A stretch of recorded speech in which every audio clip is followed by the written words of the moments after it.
KentOnline News. News you can trust. This is the KentOnline Podcast. Nicola Everett. Hello, hope you're okay on Wednesday, August the 26th. Thanks ever so much for downloading today's podcast. First on today's episode, a man's been charged with murder following an alleged double stabbing in Ramsgate. Emergency services were called to the harbour area in the early hours of Sunday morning. Kate has more for the podcast now. Kate, can you start by giving us an overview of what happened? Yes. Well, police were first called to reports of a man with a knife in the harbour area of Ramsgate just after 4:45 on Sunday morning. Two men were found with stab wounds, a 52-year-old Ashley Jones in Harbour Street and a 48-year-old man in Harbour Parade.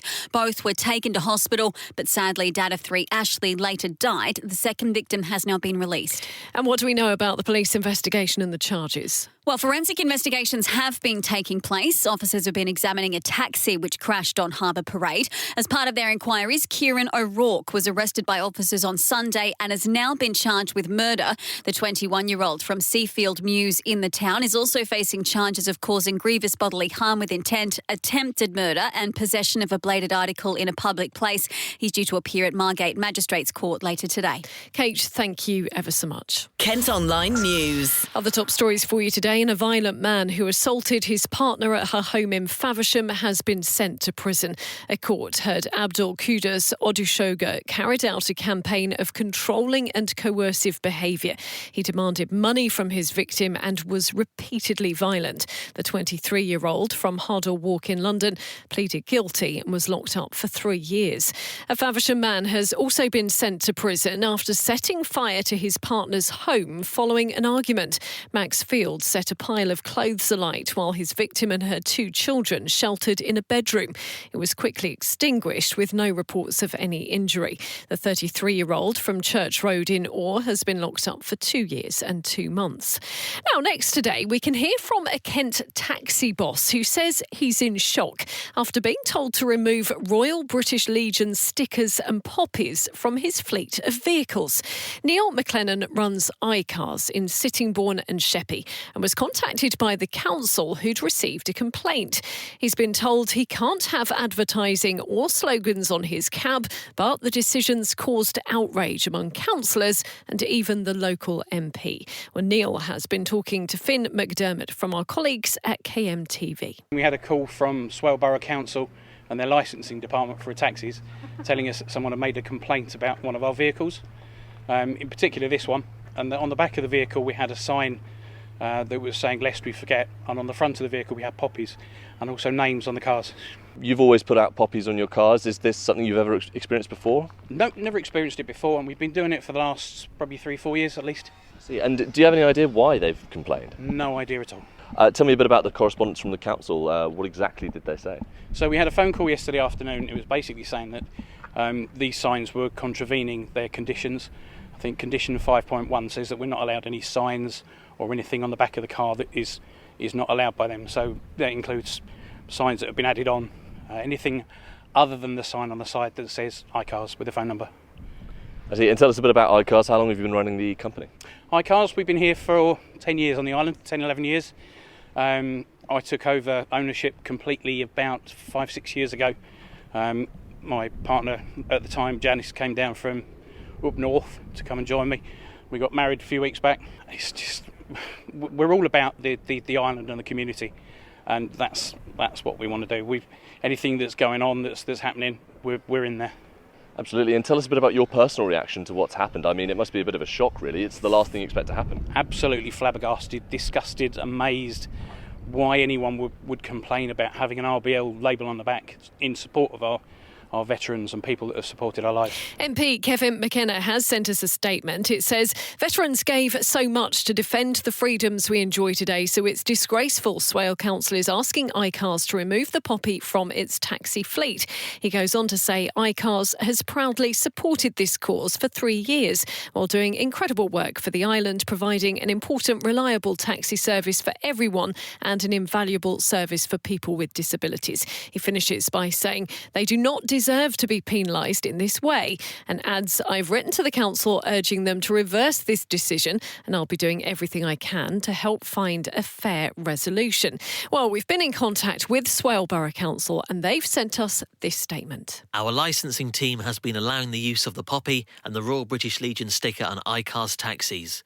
However, following a complaint, we checked the use against our policy and it is not permitted under our Hackney carriage and private hire licensing policy. The policy was most recently updated and agreed in 2025 by our Licensing Committee and Policy and Resources Committee, following a public consultation which included feedback from the taxi industry. The issue is not about the poppy or the Royal British Legion, which the council supports, but the fact that we received a complaint that the vehicle was not complying with our policy. We are aware that iCars has removed the sticker and poppy, and we are scheduling a licensing subcommittee meeting to discuss its request for an exemption from its policy. The next licensing committee meeting will also look at the policy to make sure that there is clarity on this issue. Kent Online reports. A dog owner's been fined after her Rottweiler attacked a schoolgirl in Sittingbourne. The 13-year-old suffered puncture wounds to her thigh and scratches after it happened as she walked home in January last year.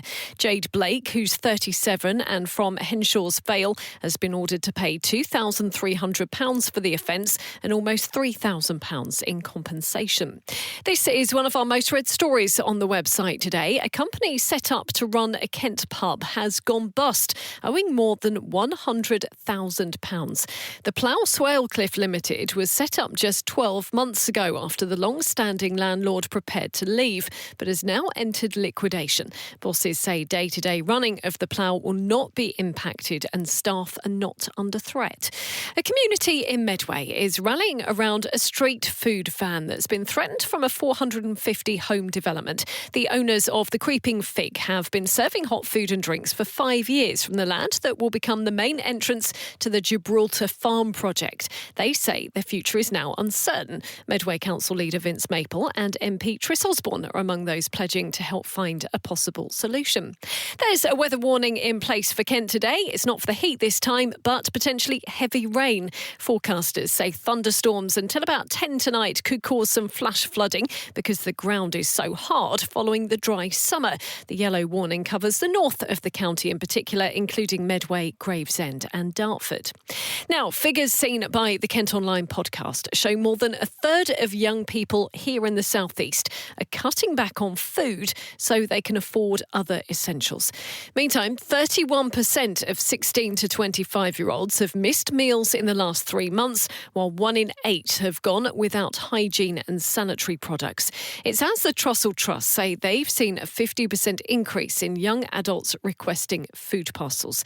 I've been chatting to Tom Weeks, who's from the group. A young mum told us how she was incredibly isolated, but couldn't even afford the kind of £3 bus fare to see a friend.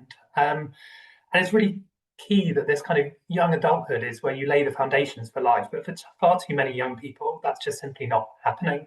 We often hear, don't we, about maybe parents foregoing food so that their children can eat. But I guess this kind of catchment of people, the young adults, do they sometimes go a bit under the radar? Do we forget that they can be impacted by this cost of living crisis quite so severely? So young people are telling us that they're finding that transition from childhood to adulthood just incredibly difficult at the moment. And that's due to a number of things, including a real lack of opportunity. You know, people are telling us there just aren't jobs in their local area that they can apply for and get. But they're also telling us that housing is far too expensive. They can't find a decent place to live. And the housing they have is damp, it's mouldy, and it's just not setting them up for success. And then the kind of support that they're getting to actually move into work is simply not good enough at the moment. There's a real kind of lack of investment in young people's futures.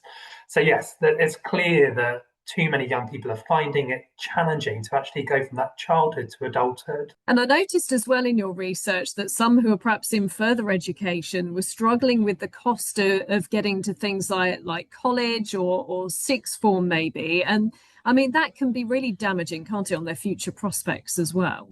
Well, what we know is that if you're experiencing hardship, either kind of in childhood or as a kind of young adult, that's going to kind of not set you up with that really firm foundation to kind of go on and achieve everything that you want to in life. And that's why we're kind of calling for more investment in young people's futures, because at the moment it is having these dire consequences.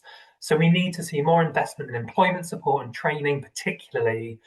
And we also need to kind of improve that housing support that people get so that every young person actually has a fair start in life. Obviously, Trust food banks are open to everyone, but have you been seeing more younger people come and ask for help? So what we are seeing is that this kind of trend that we've identified across the Southeast is being directly seen at food banks in our community. So last year, we provided just over 25,000 parcels in the Southeast alone for young people, and that's up over 50% from just 2019. So we are seeing this real stark increase in hardship for young people in the Southeast, and that's why we are calling for kind of more action to ensure that everyone has those kind of firm foundations for the future. I know we always say that you guys would love to not have to exist. You would love to be able to close all of your food banks because everyone was able to get food in supermarkets. But as far as the food banks that you do have, how are they coping? Because a 50% increase in young people coming along, that surely puts them under increased pressure as well. Yeah, it's been a really tough, 3 or 4 years, to be honest, for food banks in the Southeast. We've seen more and more people kind of needing support, while people across the UK in the Southeast are kind of struggling to support food banks in their local community. Food banks will always do their best to kind of support people, but they're only a sticking plaster.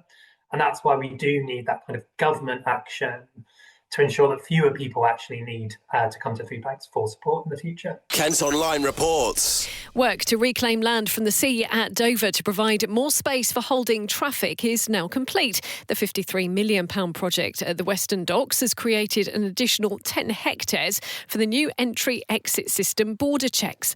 The reclamation is part of a wider £250 million revival scheme, which started in 2016.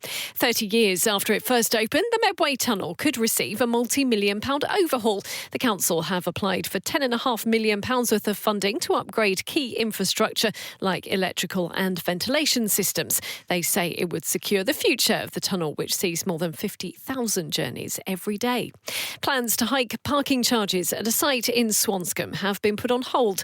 The proposals would see fees for 5 hours or more at the Grove car park go from £2 to £17, an increase of 750%. Well, it sparked a heated debate among council bosses. They've postponed a decision while further investigations are carried out. Work to build a new boardwalk along Walmer Beach is due to start next month. It will allow better access to the promenade, with timber boards due to be laid across 45 metres of shingle. It says construction is already underway on an outdoor gym at the beach, and a new sea scrub sauna has also been approved there. And you can follow us on socials to see footage of Hollywood star Sydney Sweeney wing walking across Kent. The Euphoria and Housemaid star performed the stunt in the skies above Headcorn near Ashford before sharing the footage with her 26 million Instagram followers. KentOnline Sport. Football and former Gillingham defender Conor Masterson will be playing League One football this season. He signed a deal with Reading until January after impressing during training. The 27-year-old made 124 appearances for the Gills before being released in the summer. Well, that's all from us for today. Thanks ever so much for listening. Don't forget, you can follow us on socials. Plus, you can get details on the top stories direct to your email each morning via the briefing. To sign up to that, just head to kentonline.co.uk. Whilst you're on the site, you can also subscribe to Kent Online Premium. That gives you access to content with fewer ads and exclusive stories. News you can trust. This is the Kent Online Podcast.